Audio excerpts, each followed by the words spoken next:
गोविंदा की पत्नी चाहती क्या है, मतलब मुझे तो ऐसा लगता है कि जैसे तलाक होके रहेगा। एक होता है ना लगातार पुश करना चीजों को, खींचते जाना कि आखिरकार उस मुहाने तक पहुंच ही जाए। जिस तरह से सुनीता आहूजा आजकल इंटरव्यू दे रही है, और हर इंटरव्यू में कुछ ना कुछ ऐसी बात बोलती है कि गोविंदा को चुभती तो होंगी, ऐसा नहीं कि उन तक नहीं पहुंचती हैं, वो और धकेलती हैं। तो या सिर्फ पब्लिसिटी के लिए कर रही हैं, या वाकई सचमुच तलाक लेना ही चाहती, कि क्यों कोर्ट में भी मामला गया था और फिर ये आया कि नहीं नहीं सब सेटल हो गया है। बताइए। देखिए, मैं इसको इस तरह से देखता हूं। पहली बात, मतलब हाँ। बहुत व्यक्तिगत तौर पर मैं देखता हूं कि इस्तीफा और तलाक कागज पर नहीं होता। ठीक। तो इस्तीफा, जब हम किसी कंपनी से इस्तीफा देते हैं, जिस क्षण हम सोच लेते हैं अब हमें यहाँ काम नहीं करना, इस्तीफा हो जाता है। तलाक भी वैसा ही है, जिस क्षण हम सोच लेते हैं उस क्षण तलाक हो जाता है। अब हम आते हैं इस पर जो सुनीता जी कर रही हैं। सुनीता जी जो भी कर रही हैं उससे एक बात तो बिल्कुल स्पष्ट है, वो जो भी कर रही है उसमें प्रेम का भाव नहीं है, और उसमें एक अहंकार का भाव है, और अहंकार का भाव दोनों तरफ से दिखता है। जब गोविंदा ये कहते हैं भले मजाक में कि अरे गलतियां तो उसकी इतनी हो गई मैंने माफ कर दी, तो जब हम कहते हैं ना मैंने माफ, सही है। मैं माफ करने वाला कौन, मैं, मतलब उसमें क्या अहंकार। और सामने वाले ने कहा कि तुम क्या मुझे माफ करोगे, मैंने तुम्हें कितनी बार माफ कर दिया, दोनों का अहम का टकराव हो गया। अब हम आते हैं यहाँ पर इसके बाद, जिसमें वो कहती हैं कि मुझे झूठ से बहुत नफरत है, मुझे झूठ नहीं सुनना पसंद है, मैं झूठ नहीं सुन सकती। तो इंटरव्यू लेने वाली शायद गायत्री हैं जो पिंक विला के लिए ले रही इंटरव्यू, कहा कि आपसे कोई झूठ बोला गया क्या? तो उन्होंने कहा हाँ शायद बोला गया होगा, यही सोचकर कि मुझे डायबिटीज है और मैं कई बार चीखने चिल्लाने लगती हूँ तो मैं शांत रहूं इसलिए। यानी उन्होंने ये भी कह दिया कि मुझसे झूठ बोला गया, मुझे झूठ पसंद नहीं है। फिर उन्होंने ये भी कह दिया कि मुझे गोविंदा जैसा पति तो चाहिए ही नहीं 7 जन्मों के लिए। बिल्कुल। मैं तो उसके जैसा बेटा चाहती हूँ पर पति नहीं। यानी उन्होंने इस बात को अच्छे से पुख्ता रूप से स्थापित किया, जो गोविंदा के बारे में कही भी जाती है बहुत अच्छे बेटे साबित हुए।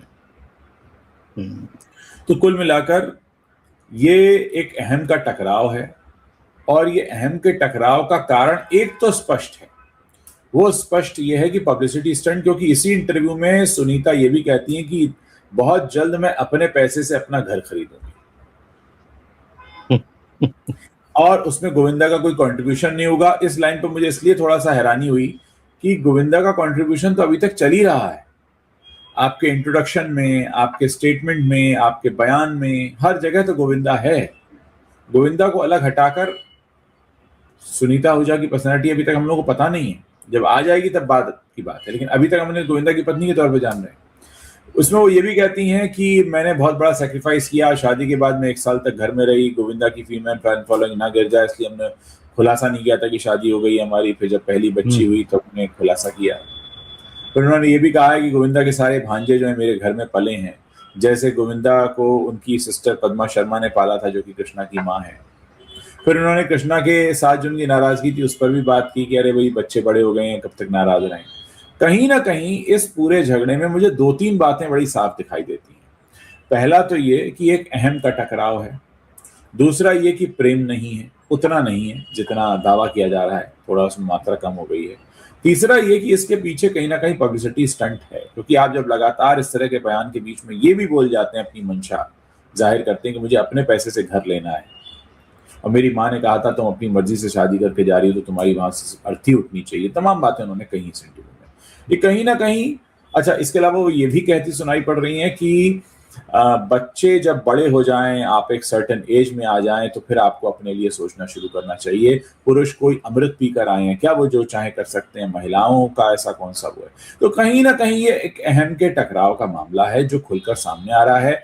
अब अगर कोई ये कहे कि ये यूं ही हो रहा है तो देखिए, सिर्फ कोरा पब्लिसिटी स्टंट तो ये नहीं है, फॉर श्योर सिर्फ पब्लिसिटी स्टंट के लिए नहीं हो रहा है, कहीं ना कहीं अहम का टकराव है, और इस अहम के टकराव से एक बाई प्रोडक्ट ये भी निकल रहा है कि चलो पब्लिसिटी भी मिल रही है तो चलो इससे हम अपना एक मकाम खड़ा कर लें। आपने बहुत बढ़िया डिफाइन किया कि भाई ये प्रेम नहीं है और अहंकार का टकराव है। तो प्रेम खत्म हो जाता है, फिर अहंकार अपने आप आता है, अहंकार आता है तो प्रेम खत्म हो जाता है। दोनों चीजें एक सिक्के के पहलू हैं। लेकिन मैं अगर थोड़ा सा इसको, गोविंदा की वाइफ जिस तरह से बातें कह रही हैं, अगर मैं थोड़ा सा ये देखूं कि फिल्म इंडस्ट्री में जितनी भी स्टार वाइफ्स हैं, उनकी ले दे के कुछ इसी तरह की स्थिति है। वो निभा रही हैं रिश्तों को, ये बात अलग हो सकती है, क्योंकि अब हमने काजोल और ट्विंकल वाले शो में भी कुछ इस तरह की बातें देखी हैं, जिसमें रिश्ते पर बातें आती, जैसे इसमें गोविंदा की पत्नी कह रही कि हाँ भाई, वो गलतियां होती हैं उनसे भी, उन्होंने कहा कि मुझसे भी गलतियां हुई, एक उम्र होती है गलतियों की, तो ठीक है सबसे हो जाती है। ये अलग बात है कि गोविंदा ने ट्विंकल और काजोल वाले शो में कहा कि मैंने उनकी कई गलतियां माफ की। अब गलतियां क्या है, ये बात तो दोनों ही नहीं कह रहे, बस सिर्फ ये कह रहे कि गलतियां माफ की हैं। और यहाँ सुनीता कह रही कि हाँ गलतियां दोनों से हुई हैं, गलतियां उनसे भी हुई हैं, मुझसे भी हुई हैं, पर एक उम्र होती है। ये चीजें एक तो एक खास तरफ इशारा करती हैं और ये बताती हैं कि बॉलीवुड में शादियां किस तरह से चलती हैं। एक और चीज जो मुझे याद आ रही है, जैसे सुनीता आहूजा ने कहा कि भाई गोविंदा अच्छे पति नहीं है, वो अच्छे भाई हैं, अच्छे बेटे हैं, अच्छे पिता हैं। मुझे ये बात सुनकर जया बच्चन जी का एक स्टेटमेंट याद आया, एक इंटरव्यू उनका पुराना।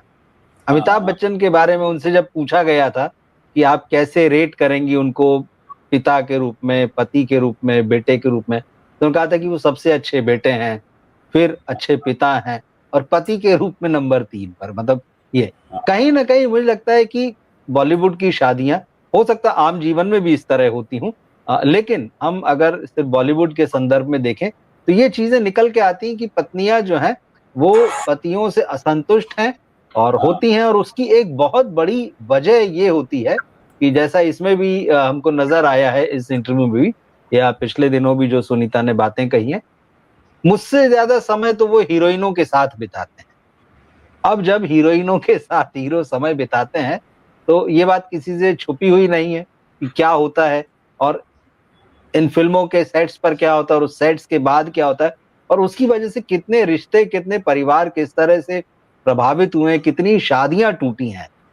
ये सारी चीजें सबको पता है और किसी का अलग से हमें नाम लेने की जरूरत नहीं है। बात वही होती है कि मतलब फिर आप जिधर पर्दा उठाएंगे तो फिर पीछे कुछ आपको वो लगभग एक ही जैसे दृश्य दिखेंगे। तो मुझे एक तरफ ये भी लगता है कि गोविंदा की पत्नी की जो पीड़ा है वो एक, आप स्टार वाइफ की तकलीफ को आप समझ लीजिए, कहीं ना कहीं वो सबकी कहानी बता रही है। आपको क्या लगता है इसको इस तरह से देखने पर? हाँ बिल्कुल, मैं इसको ऐसे समझना चाहूंगा क्योंकि गोविंदा और सुनीता की कहानी को मैंने कई बार देखा समझा है। देखिए जी गोविंदा जी। और सुनीता की जब शादी हुई, मेरे ख्याल सुनीता उस वक्त 16 साल की थी और गोविंदा कुछ 23 साल के थे। हाँ 87 में शादी हुई थी, 87 में 1987। शादी हुई है, शायद गोविंदा की पैदाइश 1964 की है, तो करीब 23 साल के हुए। और ये करीब 16 साल की थी, या हाँ बिल्कुल। 16 या 17 साल की थी, मतलब बेसिकली बहुत कम उम्र के थे। मेरा दोनों कम ये हो कहने बिल्कुल, मेरे हाँ। दोनों बहुत कम उम्र के थे। तो अब हम ये इनके ऊपर जिम्मेदारी नहीं डाल सकते कि भाई तुमने जब शादी की तो सोचा नहीं था, क्योंकि 17, 18 और 20 साल की उम्र में आप ये नहीं सोचते। उस वक्त क्या होता है, प्यार बड़ा मतलब जो पहला प्यार वाला मामला होता है उसमें तो आप बिल्कुल लगभग अंधे होते हैं, आपको तो समझ में भी नहीं आता कि आप कहाँ हैं और क्या करने जा रहे हैं। तो उस उम्र में अगर आप शादी के बंधन में बंध जाते हैं, फिर चाहे आपके पति का प्रोफेशन कुछ भी क्यों ना हो, उस समय तो आपको वही सबसे ऊपर लगता है, लेकिन बाद में स्थितियां परिवर्तित होती हैं और बहुत कुछ और चीजें निकल कर आती हैं। तो डेफिनेटली हाँ, ये एक बात हो सकती है और इस बात का हम उनको बोल सकते हैं कि हाँ भाई ये एक हिस्सा है उनकी जिंदगी का। लेकिन सारी बातें एक तरफ रखते हुए मैं एक बात कहना चाहूंगा कि कुछ भी चीज अगर हो रही है पति पत्नी के जीवन में और वो खुद ही उसको लेकर बाहर जाते हैं, तो बाहर ले जाने लायक पहली जगह हो सकती है कि वे आप अपने बड़ों के बीच में लेके जाएं, अपने घर के लोगों के बीच में लेके जाएं कि वो आपका सुलह सफाई कराएं। लेकिन आप वहां से ले जाकर चलिए, अगर आप अदालत पहुंचते हैं तो चलिए कानून और तलाक और ये तमाम बातें। लेकिन जो मीडिया के सामने आता है, इसका कौन सा रास्ता है? ये मीडिया के सामने आने का क्या मतलब? मुझे लगता है कि एक होता है ना कि शायद जलील करना, हाँ हाँ हाँ कि हाँ ठीक है अच्छी बात है, मतलब क्योंकि बात तो वो आई ही थी कि अदालत में मामला गया और गोविंदा जो है वो सुनवाई के दौरान नहीं पहुंचते थे, सुनीता पहुंच जाती थी, और लेकिन इस केस को लगातार खींचा गया, फिर किसी तरह से समझौता कराया गया, दोनों साथ में नहीं रहते हैं। तो ये सारी अब बात वही है कि किन्हीं वजहों से हो सकता है कि गोविंदा तलाक न देना चाहते हों, या वो सुनीता के साथ भी नहीं रहना चाहते हैं, जो कि चीजें हमको सामने दिखाई दे रही हैं। फिर कहीं न कहीं बात जो है वो एक मराठी एक्ट्रेस जो गोविंदा से आधी उम्र की हैं, उनके साथ अफेयर की भी आ रही है। अभी यहाँ भी सुनीता का स्टेटमेंट आ चुका है कि भाई जब आँखों से देखूँगी, रंगे हाथों पकड़ लूँगी, तब मैं कुछ कहूँगी, और आप तो जानते हैं मीडिया के बिना लोग कि रंगे मैं कुछ हाथों भी पकड़े तो छुपाती इतना हूँ। कुछ कह चुकी हैं, रंगे हाथ पकड़ के वो क्या बोलेंगी वो। वाक़ई में तो ये बड़ा एक होता है ना कि तमाशा खुद ही बना देना, ये कुछ उस तरह की चीज़ बनती जा रही है। मतलब ऐसा मैंने पहले नहीं देखा है किसी मामले में। झगड़े होते हैं, झगड़े कभी-कभी सीधे सामने आ जाते हैं कि भाई ठीक है, झगड़ा हो गया, जो कुछ भी हुआ। पर इस तरह से कि एक व्यक्ति एक पार्ट जो 2 पार्टनर उनमें से एक चुप है, दूसरा लगातार उस चीज़ को खींच-खींच के मीडिया में ला रहा है। फिर उसके हाँ, बाद में गणेश चतुर्थी भी आ जाती है, तो फिर वो साथ में दिखते हैं कि नहीं-नहीं सब ठीक है, देखो बाकी तो मीडिया झूठ बोल रहा है। हम लोग तो देखिए यहाँ बच्चों के साथ हैं, गणेशोत्सव मना रहे हैं, बच्चों को लॉन्च करना है, बेटे की फ़िल्म शुरू होने वाली है। ये वो फिर कभी कहते हैं कि अब गोविंदा को बेटी पर भी ध्यान देना चाहिए कि उसका भी घर बस जाए। मतलब ये एक अजीब तरीके का मतलब कि हो कुछ नहीं रहा है, लेकिन बस फैलाया जा रहा है। उसका नतीजा कुछ आता हुआ नहीं दिखता है, और उसके बाद में मीडिया पर और मीडिया के लोगों से कहा जाता है, ये तो कुछ भी बोलते हैं। तो आखिरी ये में ठीकरा मीडिया के सर पे भी फूटता है। हैं मीडिया का इस्तेमाल। इसमें दो काम हो रहे हैं, एक तीर से दो निशाने सध रहे हैं। एक तो सुनीता आहूजा को लोग जानने लगे हैं जो पहले नहीं जानते थे।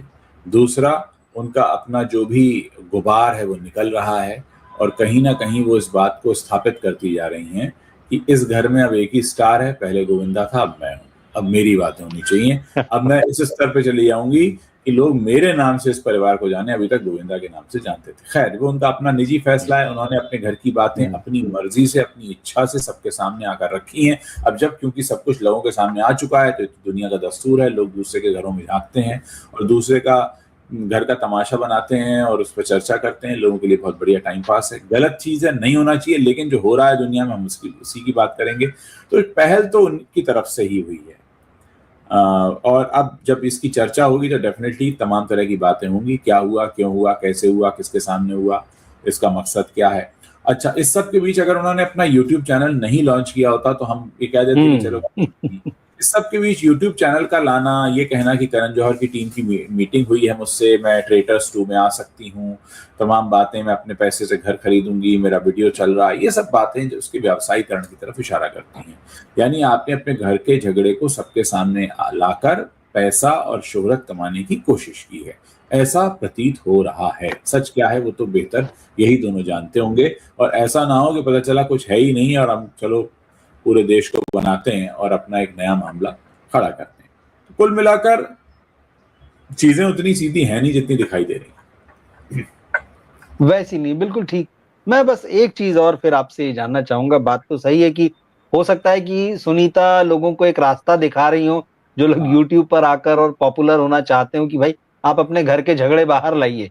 लोग देखना चाहते हैं, दुनिया चर्चा करती, मीडिया बात करती है। तो अगर आप कहीं साइड में हो और आपको मेन स्ट्रीम में आना है, तो आप इस तरह से चीज़ें कीजिए। तो चलिए, इसमें जो सुनीता को फ़ायदा होना है, वो हो रहा है। उनकी खूब चर्चा हो रही है, खूब बातें हो रही है। हो सकता है जो उनका बेटा है यश, उसको भी एक अच्छा लॉन्चिंग मिल जाए, लोग उसका नाम जान गए हैं फ़िल्म आने से पहले। ये भी एक बड़ी बात होती है कि वो सोशल मीडिया में उस तरह से कहीं भी एक्टिव नहीं दिखता, मगर इस बहाने से लोग जान गए कि अच्छा यशवर्धन आहूजा जो हैं वो गोविंदा और सुनीता के बेटे हैं, फ़िल्म में आने वाले हैं। इन सब के बीच में एक चीज़ आपको क्या लगती है कि क्या इससे गोविंदा को नुकसान हो रहा है? गोविंदा की छवि पर असर पड़ रहा है? क्योंकि वो कमबैक की तैयारी में लगे हैं कहीं न कहीं, और उनकी अपनी शिकायतें फ़िल्म इंडस्ट्री से और पुराने दोस्तों से वो अलग बात है। लेकिन उन्होंने कहा था कि भई मैं 3 फ़िल्में लॉन्च कर रहा हूँ, फ़िल्म बना भी रहे हैं। इससे गोविंदा को क्या नुकसान होगा आपको लगता है, या फिर इसका फ़ायदा उनको भी मिल जाएगा आखिरी? देखिए, गोविंदा अब उस जगह पर जा चुके हैं अपने करियर के फेज में जहां से फायदा और नुकसान जो है ना वो दोनों ही एक बराबर हो जाता है। अब स्थिति ये है कि अगर कंट्रोवर्सी में नाम हो जाए गोविंदा का तो कोई कुछ छापने लगे, बात होने लगे, चर्चा होने लगे। लेकिन हम अगर छवि की बात करें, जो उनकी छवि रही एक हीरो की रही, उसको तो डेफिनेटली नुकसान पहुंचा है कि उनके घर में इतना सब कलेश चलता रहा। और क्या ये सब तब भी चल रहा था जब वो पर्दे पर हमें हंसाने आते थे, जब वो डांस करने आते थे, या उनका काम बंद हो जाने, रुक जाने या खत्म हो जाने के बाद ये सब उनके घर में शुरू हुआ? तो सवाल यही है कि गोविंदा ने भी कोई एक आसान जिंदगी नहीं जी है, ऐसा हम देख सकते हैं। कि मेहनत तो उन्होंने खूब की है, 4-4 शिफ्ट में काम किया है, बहुत सारी फिल्मों में वो आते थे, बहुत सारी फिल्मों के सेट पर वो 2-2 दिन लेट पहुंचते थे। लेकिन क्या उनके घर में उस वक्त भी यही सब चल रहा था जो घर में चलती हुई तमाशा हम अभी देख रहे हैं? तो उनके लिए बहुत ही खराब स्थिति रही होगी वो। मेरी उनके साथ सहानुभूति भी है, लेकिन साथ में सवाल भी है। लेकिन हाँ, गोविंदा को हम इस चीज के लिए जिम्मेदार नहीं ठहरा सकते कि पब्लिसिटी स्टंट गोविंदा कर रहे हैं, क्योंकि सारी बातें शुरुआत जो है वो सुनीता आहूजा की तरफ से हुई। हमने उन्हीं के जरिए जाना कि उनके घर में क्या चल रहा है। गोविंदा हमेशा बचाव करते दिखे। हाल में उन्होंने एक वीडियो भी पोस्ट करके माफी मांगी, क्योंकि उनके पंडित जी के लिए काफी कुछ कहा था सुनीता आहूजा ने, और उन्होंने कहा उनका खंडन करता हूँ और माफी मांगता हूँ। तो कुल मिलाकर गोविंदा की हीरो वाली छवि को हाँ नुकसान है। व्यक्तिगत तौर पर मुझे लगता है वो ऐसी स्थिति में है कि अगर थोड़ा बहुत कंट्रोवर्सी हो जाए और उस वजह से लोग चर्चा करने लगे तो हो सकता है एक धमाकेदार वापसी वो कर लें। लेकिन फिलहाल ऐसा होता हुआ लग नहीं रहा है, क्योंकि मुझे नहीं लगता कि वो मानसिक रूप से चैन में है, शांति है उनको। मतलब आपकी बातों से मैं ये समझ पाया हूँ, जो चीजें अभी आपने कही, कि एक एक्टर जो हमको हंसाता रहा, जो एंटरटेनर नंबर 1 रहा, उसके लाइफ की ये कुछ ऐसी ट्रेजेडी है जो शायद हमें पता नहीं थी, और जिसकी तरफ आप संकेत कर रहे हैं कि हो सकता है उस समय भी ये चीजें चल रही हों। दरअसल जो हंसाने वाले होते हैं उनकी लाइफ की ट्रेजेडी शायद यही होती है कि बाहर उनका जो एक हंसता हुआ चेहरा दिख रहा होता है, लेकिन असल जिंदगी में कहीं ना कहीं वो बहुत तकलीफ में होते हैं। तो शायद गोविंदा के साथ भी ऐसा ही हो रहा था, और अभी भी शायद ऐसा होता। अब इसमें वही बात है, दो चीजें हो सकती कि या तो वो बहुत जबरदस्त कमबैक कर लें और आप हैरान रह जाए कि अच्छा ऐसे भी कमबैक हो सकता है, और गोविंदा को फिर हाथों हाथ ले लिया जाए, शायद वो पुरानी जगह भी पालें। या फिर ये भी हो सकता है कि कोई बड़ी ट्रेजेडी, मतलब कि वो पूरा जोर लगा लें और उसके बाद बहुत बुरी तरह से फ्लॉप हो जाए, लोग कहेंगे नहीं ये वो गोविंदा तो है ही नहीं। और इस बीच जो सारा कुछ जो उनकी पत्नी की बातों से हो रहा है मीडिया में, उसका भी बड़ा योगदान हो इस पूरे मामले में। बिल्कुल हम नजर रखेंगे, क्योंकि हम नहीं चाहते हैं, उसके बावजूद जो है सुनीता आहूजा का कोई इंटरव्यू आ जाता है और फिर हम लगता है कि नहीं भी तो इस बार वो कुछ नई बात कह रही है, थोड़ा और पहले से आगे कहीं पहुंच गई है, तो फिर हम बात करते हैं। ठीक है, लेकिन मुझे यही लग रहा है कि क्या ये मामला अंततः तलाक तक पहुंचेगा। अब देखते हैं क्या होता है, लेकिन हाँ मुहाने पर खड़ा है, मैं वो चाहे मुहाने पर खड़ा है। हाँ मुहाने पे खड़ा है। हाँ बिल्कुल बिल्कुल बिल्कुल बिल्कुल ठीक चीज है। चलिए मुलाकात होती है, जी अगले जी लाइव में अपने दर्शकों से भी मुलाकात करते हैं। मैं उनसे बिल्कुल कहूंगा हमारे साथ जुड़े रहें। उज्जवल जी के चैनल पर हम बहुत जल्दी लौट रहे हैं। जी। तो आपका भी बहुत बहुत धन्यवाद, सभी दर्शकों का भी धन्यवाद। मिलते हैं फिर तुरंत।